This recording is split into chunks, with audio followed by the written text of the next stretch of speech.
Une vague bleue a déferlé sur le Remblai dimanche dernier. À l'occasion de la grande campagne de sensibilisation au dépistage du cancer du côlon, la ville et les acteurs de la santé des Sables-d'Olonne ont mis en place une marche pour marquer les esprits.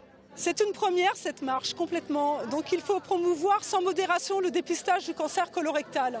Il y a 42 000 nouveaux cas en France de découvert et 480 sur le département de la Vendée.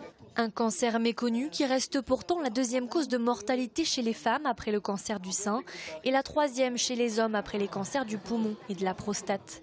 Jacques Berruchon, ancien cancérologue, constate que le cancer colorectal reste tabou, alors que dépisté à temps, il peut être complètement guéri. Parce que le cancer du côlon a une particularité, c'est qu'il se développe très lentement. Il se développe sous forme d'une tumeur bénigne qui va mettre des années à se cancériser, des années à saigner doucement.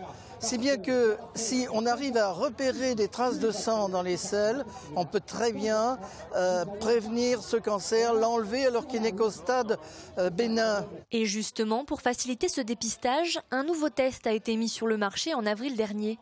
Il est beaucoup plus simple, il n'y a plus qu'un seul prélèvement à faire, il n'y a plus de plaquettes à tartiner, on est sur un tube à simplement décapuchonner, gratter et refermer, c'est fini.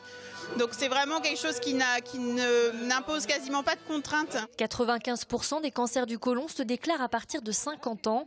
Il est donc très important de rester vigilant et surtout de renouveler ce test tous les 2 ans.